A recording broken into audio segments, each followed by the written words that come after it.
let's move on to the next one. Speaking of portable games, I Yeah. think this would go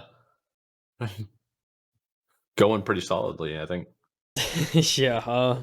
Listen, you know, kind of in a lot of my free time recently, I've been seeing like a bunch of whether it's like gaming related mods or like repair stuff for like older consoles stuff like that. Like I've been really getting into hardware side of things and kind of just seeing what's possible in terms of hardware. So when I saw this article, I felt like I had to jump on it. Um, there is there was a YouTuber. This is coming from Kotaku. Kyle Barr wrote this article. What's up, Kyle? I like that name. You know what I'm saying? The Of course. portable. This gentleman made a portable PS5 console. He said it's Kyle said it's quote a wild portable alternative to PlayStation Portal. That is. It's definitely not a handheld, but it would easily fit in a backpack. I'll read this in the perspective of Mr. Barr because you know what? I don't know if he says I, but I don't feel like playing juggling words today. So, do you want a slim PlayStation 5? I ask you that question, Mike, open ended. Yeah, sure. Why not? Pretty cool. Like I don't know. The systems are pretty neat, but anyway, how about one that's so thin it could easily slide into your backpack's laptop sleeve? A little more intriguing, right? Oh, okay. Yeah, I'm listening. That's what one DIYer managed to do with his base PS5. Again, showing up Sony, which still lags behind in the begrudging ultra mobile handheld console market. It's kind of crazy.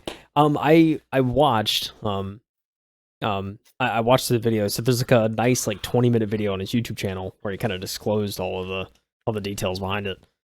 And and he mentioned in the video it's been like 10 years since we've had like a portable PlayStation console of any kind, that's released, right? So Yeah. it's been quite some time, and I didn't think about that until it was mentioned in the video. I was like, I guess it has been, a decade at this point.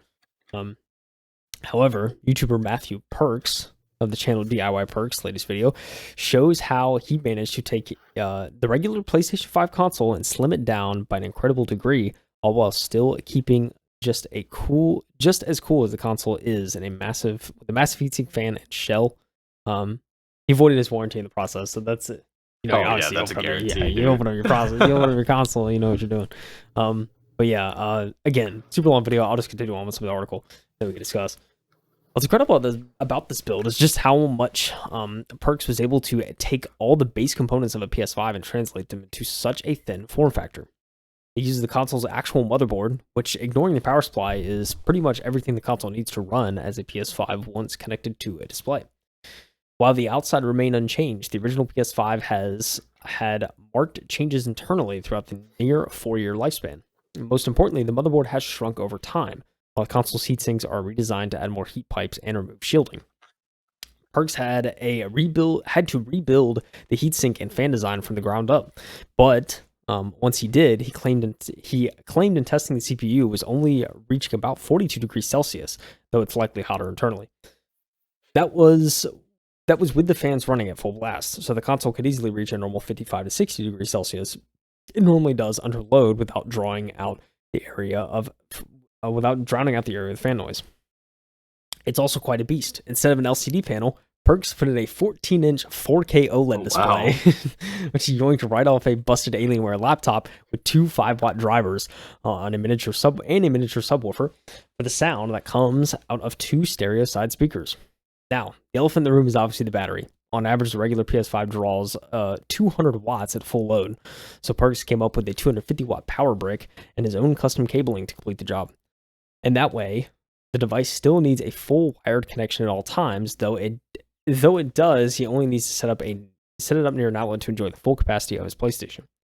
What Perks ends up with is a device that could look like any device you pick up off the shelf, but it's less than 50% as big as even the newer, slimmer PlayStation, all with a high-end inbuilt screen. Of course, this isn't exactly what one might expect from today's handheld consoles, which are much smaller and much less capable than a full PlayStation 5. However, Sony's last attempt at portable gaming was a $200 PlayStation Portal, a streaming-only device that, while fine for what it is, hardly ticks any boxes of what players expect from today's portable paradigm. Perks' product is far bigger than your average Steam Deck. though he did show how this design is better for multiplayer experiences than the small 7-inch screen usually is. Sony has long been burned by the PlayStation Vita, its last real attempt at a handheld experience. Roleplay doesn't have nearly the same appeal as a dedicated console capable of playing your PS games offline and on the go. We know that Sony can make such a device, but we have our doubts while we've ever have one. We haven't doubts for ever have one in our hand, at least not anytime soon. I mean, yeah, I'm just gonna play the video a little bit, kind of while we talk. This is yeah, it was quite the feat. I was like looking through. He kind of like walked through the design, kind of had the iterations that went through. But well, I won't get into too many details. But essentially, it's like he designed like a whole like heatsink from scratch, and like he sourced one out, and then he had to go through a couple iterations to dissipate the heat correctly so that it would actually keep the device stable. That's so crazy.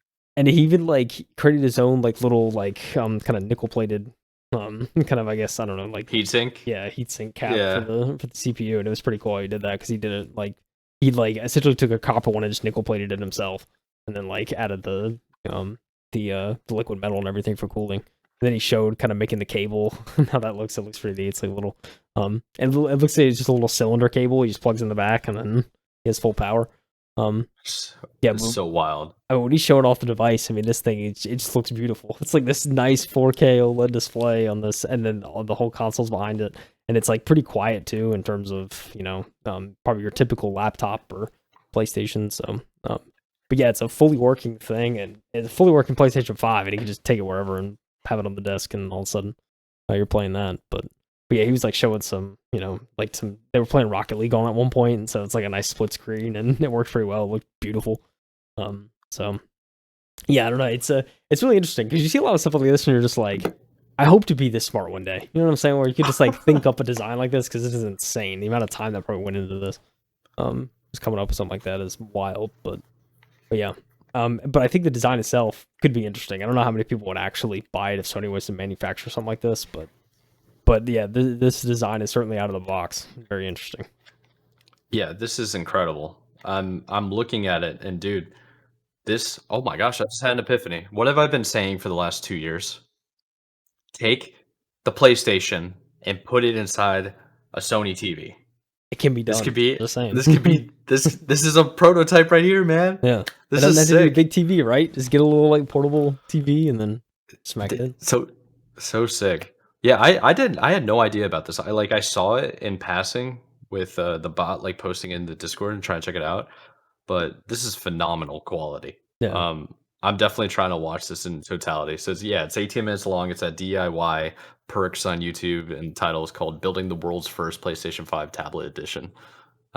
It's incredible, man. This is like, as an engineer, this is blowing my mind. Yeah, no, and I really want to get into this. As I'm mainly software, but as a aspiring kind of DIYer, it's interesting to see kind of I always get mind blown by like these different things, whether it's this or like just modifying any sort of console, making it your own. It's like it's always interesting to me. Yeah, absolutely is. There's really not much else to say. I just want one. Yeah, I know. Is he selling this? Shut up. It's an interesting prototype, but yeah, I think but yeah, I mean there really isn't much more than that. It's just like, I mean, I feel like to fully take this in, you'd probably have to watch the video segment, but I mean, it's just it looks really interesting, and again, it's just something that is like this guy deserves like all the views on this video because it's just so impressive. 100%, yeah. I mean, right now he has 1.3 million views in a 2-day period. Totally deserved. Yeah. And this article has been posted for the last 5 hours of our like finding. So this is pretty fascinating, man. I'm very excited to see if this inspires Sony to be like, oh yeah, there might be a market for this. This video went viral. Yeah. Wait, don't we have like a TV line? Smack TV in like, and like, have a little TV, and then we could be like, oh wait, into podcasts, we have to like credit them because they came up with the idea, and then Mike makes all the money and then just leaves. You know what I'm saying? I'm not gonna leave. I will say this though. DIY Perks, you got my subscription. That's all I'm gonna say. Oh yeah, that's exactly what I just did while you were talking. I was like, click, switch profile account, subscribe. I'm all about it, man. Dude, it's so crazy. There's a lot of stuff out there. There's this one channel too. I forget the name. I'll have to tell you like afterwards, because like this is another one where like it's a guy that builds like he built like an entire like acrylic shell for like a PS1, and like he had to take the exact measurements and like build it out with like all his equipment, and like he 3D printed a bunch of parts. Like it was really sick. I'll have to say that because it's another kind of like engineering feat. I feel like stuff. Dude, I'm all about engineering feats for sure. I got a lot of stuff I could send you as well. Yeah, it's true. Yeah, I always want to learn more about this stuff, so I'm always down for that kind of stuff. But yeah, there is something like kind of odd about, like, I won't say odd, but one of the top comments on this article is actually pretty good. It's like, Mizoku Ranma, whoever you might be, wrote, "I'm impressed. I feel like Sony's failure to do anything like this is a lot more related to the lack of interest rather than a lack of talented engineers." Like, yeah, that's probably true. Sony makes great products. Yeah. They just don't have anybody up at the top saying, "Hey, take the Sony PlayStation and put it in a Sony TV, and we'll put Sony speakers there, and then we'll all of a sudden have an all-in-one kit for anybody to game on." Yeah. I was thinking, but yeah, and you got to think there's got to be some engineers at Sony that are super creative, but it's just it just doesn't. Their ideas can't make it out because either it's not viable business, or it's just not viable, like I don't know, technical overhead or whatever, supply chain overhead. I don't know. But it probably stops along the chain somewhere. But yeah, it'd be super cool to just like, I mean, this kind of stuff when someone has free time and they just they're super smart, they can do something like this. And yeah, it'd be cool to see stuff like experiments like this from companies like Sony. But they won't put a PlayStation on the TV, so like, what can we expect from them? Like, I don't expect much from Sony anymore. I really don't. Just proprietary stuff that they're always going to keep tagging on their products. Proprietary hard drive.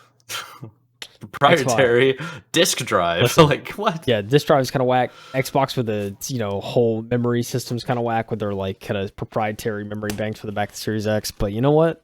Oh yeah, you can get around that though. I'm not gonna tell you how. Oh, okay, but you can get around it. Okay, I see. So. I don't know the Series X, so I don't particularly care too much. But hey, one day if I buy I'm sure I'm gonna get the console one day when it's when it becomes like retro, quote unquote. Anyway. Besides the point, Mike.